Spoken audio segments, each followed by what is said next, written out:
Very good.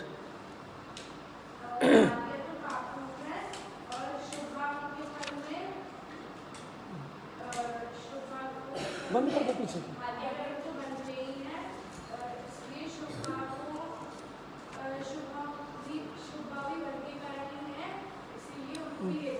हाँ, वो भले कैसे हो सकते हैं। बहुत बढ़िया, क्लैपिंग बजाओगे इसके लिए। बहुत अच्छा उत्तर याद किया। चलिए, मंगलमय मंगल करण वीतराग विज्ञान, नमोता ही जाते भय अरहंतादि महान। करि मंगल करि हो महा ग्रंथ करण को काज, जाते मिले समाज सब आवे निज पद राज।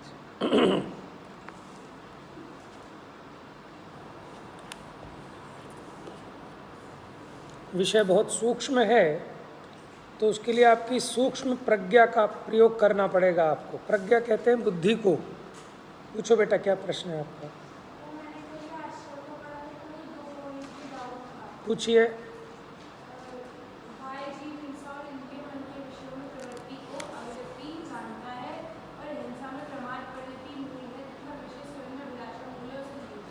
देखो, ये पंडित जी ने जो सारा विषय लिया है ना, ये इस अपेक्षा लिया है कि ये अपनी क्रिया तो सुधार लेता है। सुनना जरा ध्यान से, इधर देखेंगे सभी।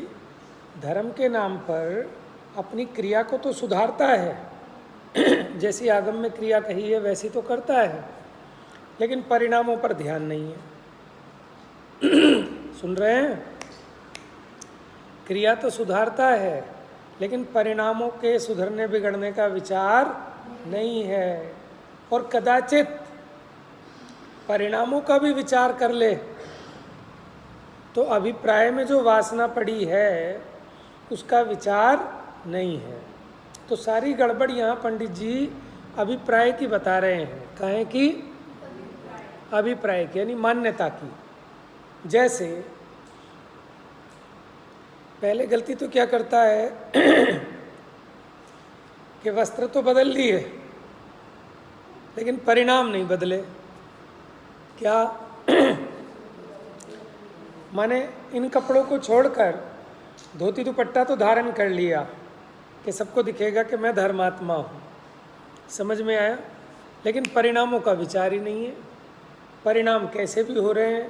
किसी का बुरा सोच रहा है, किसी का भला सोच रहा है, ये नरक में जाए, हैं, इसकी टांग टूट जाए, इसका बुरा हो जाए। बात समझ में आ रही है? ये इम्पोर्टेंट बात बता रहा हूँ, ध्यान से सुनना बिल्कुल। क्या बताया ज्ञानम? बताओ जल्दी बताओ ना बेटा। कि क्रिया तो सुधारता है, माने जिसको समझा रहे हैं ना, जो जैन मिथ्या दृष्टि है, लेकिन परिणामों के सुधरने बिगड़ने का विचार ही नहीं है। जैसे कपड़े तो बदल लिए, जैसे धर्मात्मा पहनते हैं ऐसे कपड़े पहन लिए, या कदाचित कपड़े छोड़कर मुनि हो गया। समझ गए? तो क्या सोचने लगता है कि मैं मुनि हो गया, बाह्य क्रियाओं को पलट कर। लेकिन परिणाम क्या होने चाहिए, क्या हो रहे हैं, इसका विचार ही नहीं है। और कदाचित, तान्या, कदाचित परिणामों का भी विचार कर ले। मिताली, बात समझ में आ रही है? देखो आगे की बात, आगे ज्ञानम। कदाचित परिणामों का भी विचार कर ले, क्योंकि शास्त्र में पढ़ा कि बुरे विचार नहीं करना, अच्छे विचार करना। तो कहते ओहो भगवान, किसी की टांग ना टूटे, सबकी टांग ठीक रहे, किसी के घर में झगड़ा ना हो, सब सुखी हों, सब शांत हों। तो परिणाम भी पलट लिए। अब इम्पोर्टेंट बात है स्वस्ति। समझ में आ रहा बेटा? क्या पहली बात क्या हुई? पंडित जी किस जीव को समझा रहे हैं कि उस जीव को कि जिसने अपनी क्रिया को तो पलटा, क्रिया तो सुधारी, लेकिन परिणाम सुधरने बिगड़ने का विचार ही नहीं। बाद में लिख लेना, याद हो जानी चाहिए पंक्तियाँ सबको। बहुत महत्वपूर्ण पंक्तियाँ, लिखने मत बैठ जाना, अब याद हो जानी चाहिए बस। कि क्रिया तो सुधारता है, लेकिन परिणामों के बिगड़ने सुधरने का विचार ही नहीं है। कदाचित वंशिका, कदाचित परिणामों के बिगड़ने सुधरने का भी विचार कर लेता है, आगे के स्टेप पे बढ़ गया। लेकिन अभिप्राय में जो वासना पड़ी है, मान्यता में जो बात पड़ी है, उसका विचार ही नहीं है। जैसे उदाहरण दे रहा हूँ ना आपको कि कपड़े पलट लिए, लेकिन ये विचार ही नहीं है कि परिणाम भी तो धर्मात्मा जैसे होने चाहिए। तो उसने समझ लिया शास्त्र से कि कैसे परिणाम होने चाहिए कि सारी प्रजा को सुख हो, सब सुखी रहें, देश में शांति रहे, सब घर घर चर्चा रहे, धर्म की दुष्कृत दुष्कर हो जावे, सब जीवों में मैत्री भाव, है ना। ये सब अब भावनाएं भी ऐसी भाने लगा, तो क्या हो गया, इसके परिणाम भी सुधर गए। लेकिन अभिप्राय में वासना जो पड़ी है उसका विचार ही नहीं। अब ये क्या चीज़ होती है अभिप्राय में जो वासना पड़ी है, इसको कैसे पकड़ें? अब इस पे लगाओ आप क्वेश्चन मार्क। आपने पंडित अभय जी शास्त्री देवलाली वालों का नाम सुना है? पहले छिंदवाड़ा रहते थे, उसके पहले जयपुर थे। पंडित अभय कुमार जी शास्त्री देवलाली, उनकी एक पुस्तक है क्रिया, परिणाम और अभिप्राय। छुट्टियों में जब टाइम मिले ना तो ये पुस्तक जरूर पढ़ना। ये इसी पे से पूरी पुस्तक लिख दी उन्होंने इस बात के ऊपर, क्रिया, परिणाम, अभिप्राय। तो क्रिया सुधार ली, कदाचित परिणाम भी सुधार लिए। तो अब तो सारा जगत कहता है भैया सच में ये तो बहुत अच्छा धर्मात्मा है, क्योंकि परिणाम भी सुधर गए। सुनो बेटा ध्यान से, नहीं नोट नहीं, अभी ध्यान से बात समझ में आ रही है? क्रिया भी सुधर गई, कपड़े पलट गए, परिणाम नहीं सुधरे थे, अब समझ में आ गया तो परिणाम भी सुधार लिए। लेकिन अब अभिप्राय में जो वासना पड़ी है, फल तो उसका लगता है। अब क्या वासना पड़ी है, कैसे पता लगाएं? कि क्वेश्चन मार्क लगाओ कि आपको ऐसा परिणाम क्यों आ रहा है कि सारी प्रजा शांत रहे, सब सुखी रहें, कहीं कोई गरीबी ना हो, कोई दुखी ना हो, क्यों आ रहा है ये परिणाम? क्वेश्चन मार्क लगाओ उस भाव के पीछे, अक्षिता, क्यों आ रहा है ये परिणाम? अब जब उसका विचार करते हैं तो क्या क्या रिजल्ट हो सकते हैं, देखो सोचते हैं। एक रिजल्ट तो ये हो सकता है कि भैया जो दूसरों का बुरा सोचते हैं ना वो नरक में जाते हैं, और जो दूसरों का भला सोचते हैं उनके पुण्य का बंध होता है, उनको सारी सुख सामग्री मिलेगी, अनुकूलताएं मिलेंगी। बात समझ में आ रही है? तो क्या ये अभिप्राय ठीक है? क्या गड़बड़ है इस अभिप्राय में कि उसे अभी स्वर्गों का लोभ है और नरकों का भय है, इसलिए कर रहा है। अगर कोई उसे गारंटी कार्ड दे दे, ज्ञानम, क्या गारंटी कार्ड दे दे कि भैया आप किसी का भी बुरा सोचो, आप नरक नहीं जाओगे, ठीक है, आप भला सोचो मत सोचो फिर भी आप स्वर्ग जाओगे, तो बताओ क्या फिर ये किसी का भला सोचता, बुरा करने से डरता? तो ये किसी के भले बुरे के भाव नहीं है, इसको तो नरक से डर लगता है और स्वर्गों का लोभ है। तो उसका अभिप्राय तो उल्टा ही है। अभिप्राय में राग द्वेष तो पड़े ही हैं, इसी का नाम तो अभिप्राय में राग द्वेष है। समझ में आया? लालच, लोभ स्वर्गों का। अरे नहीं भैया, किसी का बुरा करूँगा ना तो मेरा भी खुद बुरा हो जाएगा, क्योंकि कर्म फिलोसफी ऐसी है। देखो हम व्यवहार से ये बात हम भी समझाते हैं, ठीक है, लेकिन फिर भी अपने अंदर में जो चोर पड़ा है उसको भी तो निकालना है। अभिप्राय में जो उल्टी बुद्धि पड़ी है वो भी तो निकालनी है। अब देखो जैसे कोई राजा है, उसके 96,000 रानियाँ हैं, ठीक है, या चलो उसने शादी का ही त्याग कर दिया, ब्रह्मचारी हो गया। अब उससे पूछा कि भाई तुम ब्रह्मचारी क्यों हो गए? मैंने क्रिया तो सुधारी और उसने अपने परिणाम भी सुधार लिए कि भैया कुछ नहीं रखा, ठीक है, सब 4 दिन की ज़िंदगी है, फिर वही अंधेरी रात है, विषय भोगों में सारा समय निकल गया, ठीक है। परिणाम तो सुधारे उसने। और परिणाम कैसे सुधारे? एक तो ऐसा कि क्रिया तो सुधारे, लेकिन फिर भी, ठीक है ना, दूसरों को तो ये दिखाए वेश पलट कर कि मैं त्यागी हूँ, मैं ब्रह्मचारी हूँ, लेकिन अंदर परिणामों में तो इच्छा जगती रहे कि 5 इंद्रिय के विषय भोगों की, तो उसके तो परिणाम भी नहीं सुधरे। लेकिन इसने परिणाम भी सुधारे, नहीं नहीं मुझे किसी स्त्री के प्रति का विचार भी नहीं करना, ऐसे परिणाम भी सुधारता है। लेकिन अब कोई पूछे कि भाई क्यों नहीं करना, तुम क्यों नहीं शादी कराना चाहते, क्यों तुम 5 इंद्रिय के विषय भोगों को छोड़ रहे हो? तो वो कहते भैया सच बताऊं कि क्या, कि देखो यहाँ एक स्त्री छोड़ूंगा तो स्वर्ग में कम से कम 32 देवियाँ तो मिलती हैं।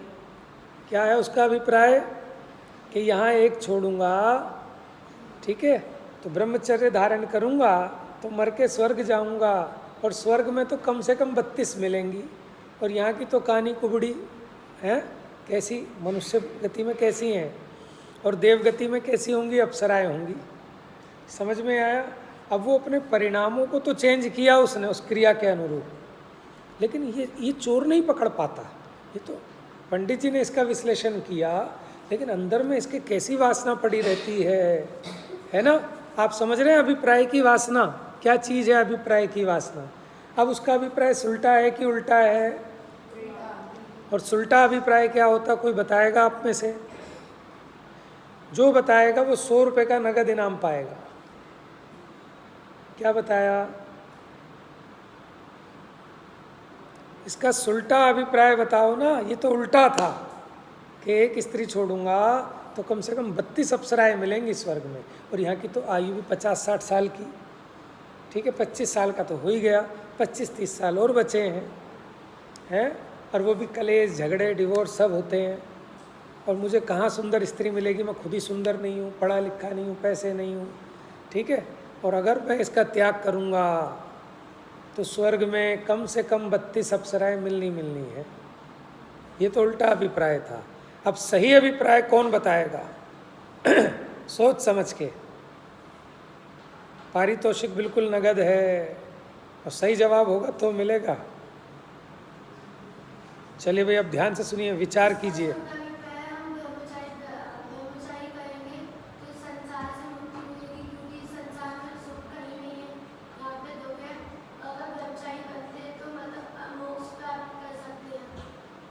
बहुत अच्छा जवाब दिया है बच्ची ने। बैठ जाओ, अभी और देखते हैं कोई आपसे अच्छा भी कोई दे रहा है क्या। हाँ जी बेटा, घबराओ मत, घबराओ मत, घबराने की क्या बात है। अब तो आप लोग, ठीक है, मेरी कक्षा में भयभीत होने की ज़रूरत नहीं है, सही है ना? मैं किसी से कंप्लेंट करूँगा, न शिकायत, न कुछ, लेकिन आप घबराओ मत। आपके जो आ रहा है विचार वो प्रस्तुत करना चाहिए आपको। बताओ बेटा, सही अभिप्राय ये भी बता, तुम भी बता सकते हो तीनों। हाँ बताओ बेटा, खड़े होके ज़रा जोरदार तरीके से। ये बड़ी इंपॉर्टेंट बात है, अगर ये समझ गए तो ये पूरा चैप्टर समझ गए आप। हाँ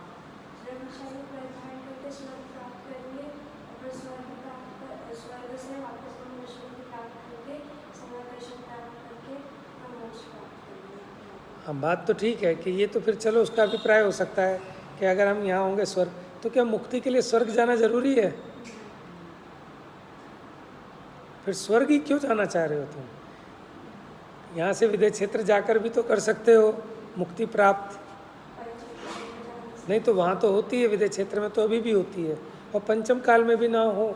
हाँ चलो, आपने अच्छा प्रयास किया। हाँ बेटा बताओ।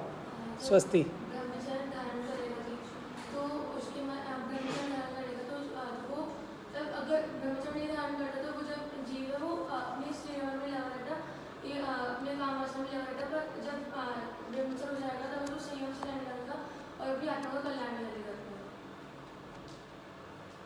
बहुत अच्छा उत्तर दिया है, जोरदार तालियां बजाओ इस बच्ची के लिए।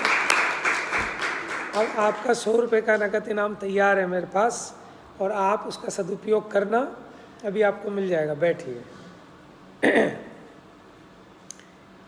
उत्तर सबके अच्छे थे, ठीक है, अच्छे थे, लेकिन जो चीज़ देखो इम्पोर्टेंट बात क्या आई कि उसने ब्रह्मचर्य इसलिए धारण नहीं किया।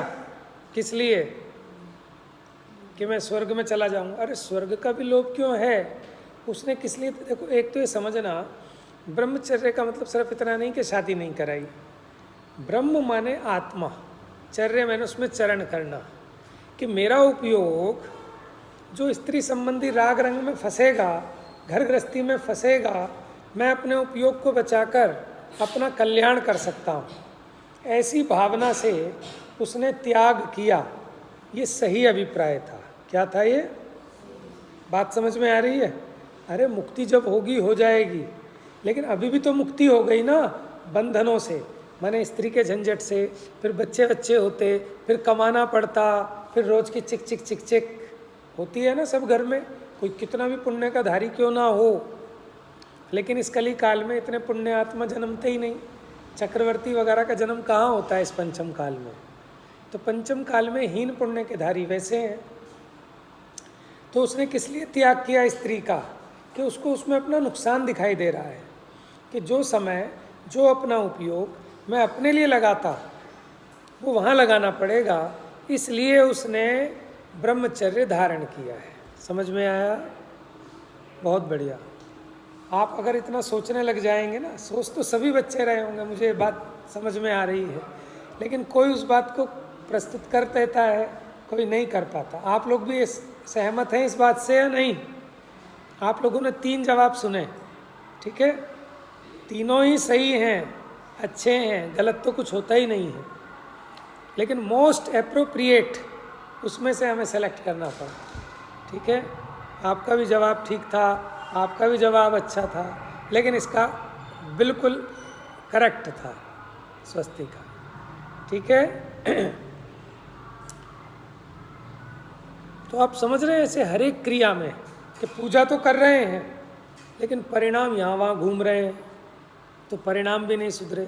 अब कदाचित परिणाम भी सुधार लिए, लेकिन उसको अभिप्राय में क्या पड़ा है कि भैया पूजा क्यों कर रहे हो, कि इससे ना दुकान अच्छी चलती है मेरी, कि जब पूजा करके जाता हूँ तो बहुत माल बिकता है, जिस दिन पूजा नहीं करता उस दिन अच्छा माल नहीं बिकता। तो अभिप्राय में तो कहीं ना कहीं ये पड़ा है, जीव पकड़ नहीं पाता इस चीज़ को। जैसे कोई सेठ जी आए तो उन्हें बड़े अच्छे से नमस्कार करता है, ऐसे झुक झुक कर, तो क्रिया तो अच्छी है और परिणाम से कर रहा है। कोई ये नहीं कि अंदर में तो गाली बक रहा है, ऐसे ही नमस्ते कर रहा है, अंदर में भी बहुत बढ़िया सेठ जी आप बहुत अच्छे हैं, जय जिनेंद्र जय जिनेंद्र, तो परिणाम भी सुलट गया। तो हमने पूछा कि तुमने सेठ जी को तो इतने अच्छे से नमस्कार करते हो, और ये बेचारे दूसरे जो गरीब आदमी हैं इनको अच्छे से नमस्कार नहीं करते। अब सोचो कि क्यों आपको सेठ जी को तो प्रणाम करने के परिणाम बहुत अच्छे से आ रहे हैं और कोई सामान्य व्यक्ति है उसको तो अच्छे से परिणाम आपको प्रणाम करने के नहीं आते। तो क्यों, ऐसा क्यों कि सेठ जी के बहुत बड़े धर्मात्मा हैं, इसलिए धनवान है, तो अभिप्राय में तुझे धन भला लगता है, और जिसके पास धन अधिक है वो तुझे महान दिखाई देता है, तो तेरी बुद्धि उल्टी है। उसकी जगह कोई ज्ञानी हो, उसका तुझे उतना बहुमान नहीं आता जितना पैसे वाले का आता है। अभी यहाँ मानो आप विद्वान हो, आप यहाँ प्रवचन कर रहे हो, ठीक है, सब लोग बैठे हैं, आपका उतना बहुमान आएगा, या अभी कोई बहुत बड़े सेठ जी आ जाए अंबानी अडानी जैसे यहाँ पर, कि उनका ज़्यादा बहुमान आएगा। कि अगर जिसको अंबानी अडानी का ज़्यादा बहुमान आ रहा है, इसका मतलब उसे धन का बहुमान है, धन का लोभी है। और जिसे अंबानी अडानी का नहीं आ रहा, जो विद्वान शास्त्र पढ़ा रहा है, उसका अधिक बहुमान आ रहा है, तो वो काहे का लोभी है? वो धर्म का लोभी है, वो ज्ञान का लोभी है। बात समझ में आई?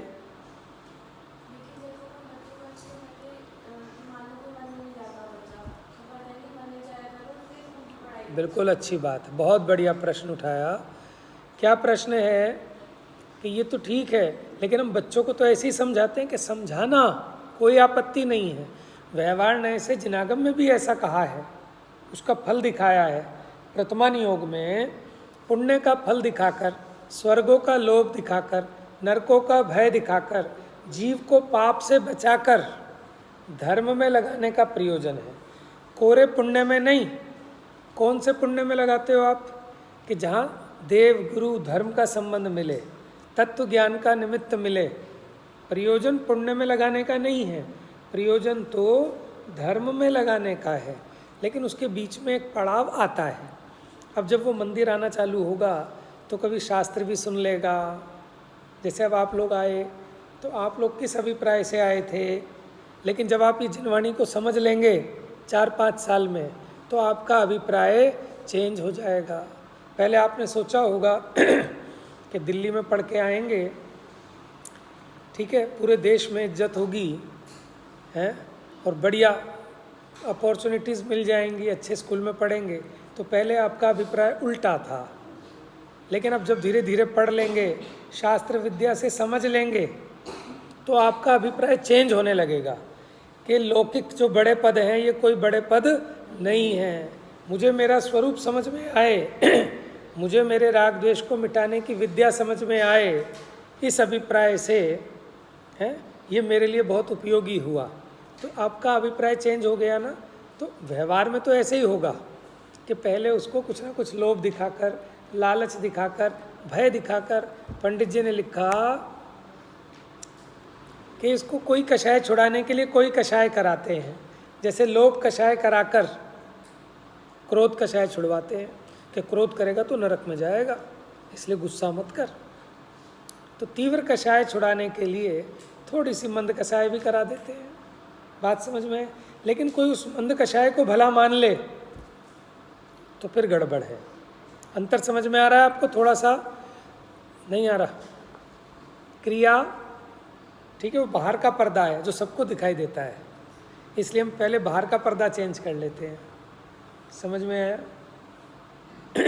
फिर परिणाम उसके भीतर वाला पर्दा है, दूसरों को उतना दिखाई नहीं देता लेकिन खुद को दिखाई देता है, वो भी कदाचित चेंज कर लिया।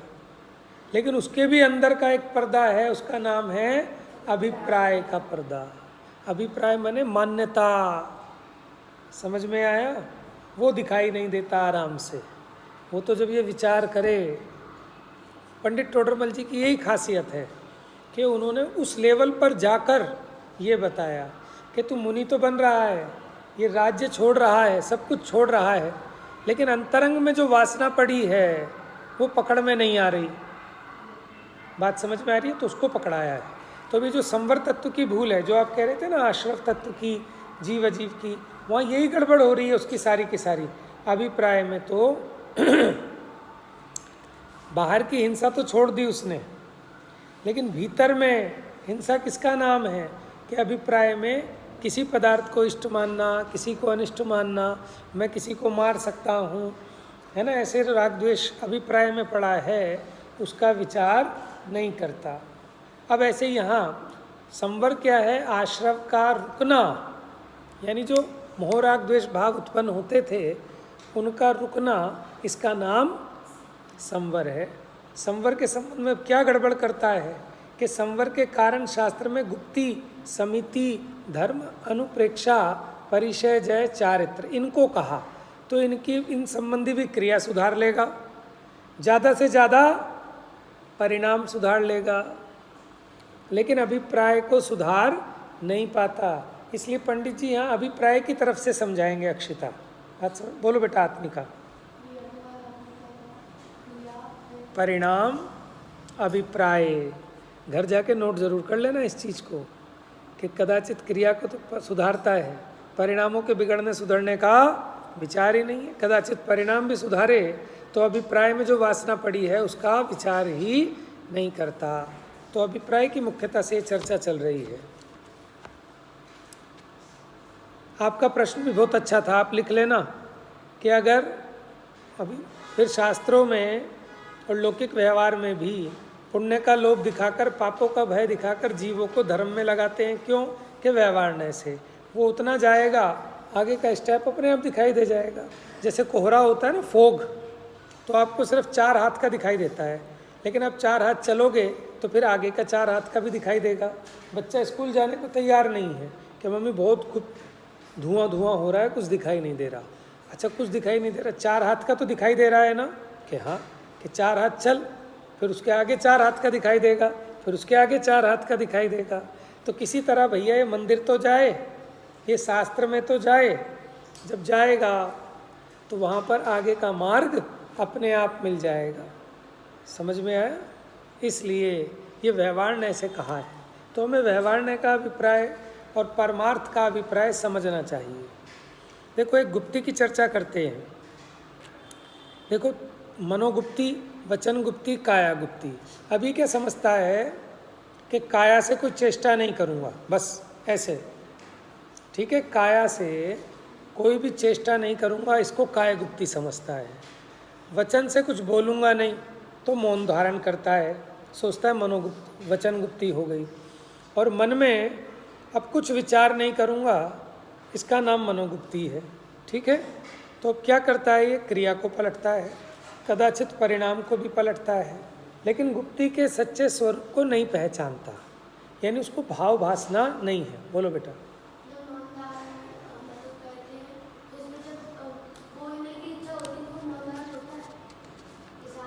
यही तो अभी समझा रहे हैं कि वो सच्चा मौन है कहाँ, बोलने की इच्छा तो मिटी नहीं। मौन, ये मौन थोड़ी है, इच्छा तो हो ही रही है।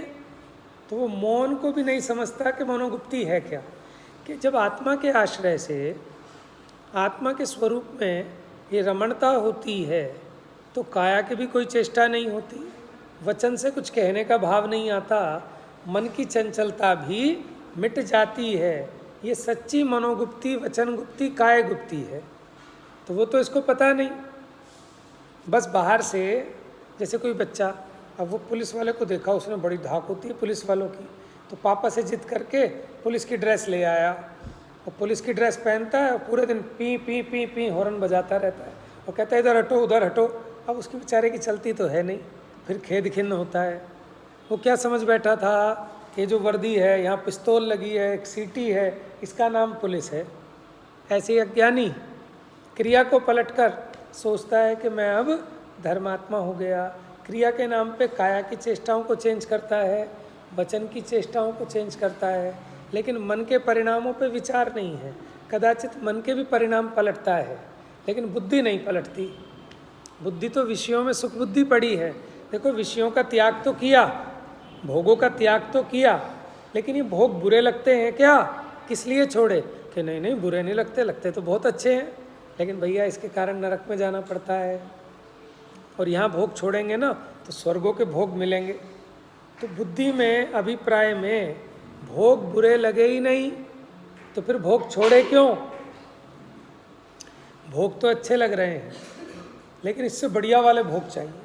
बात समझ में आई।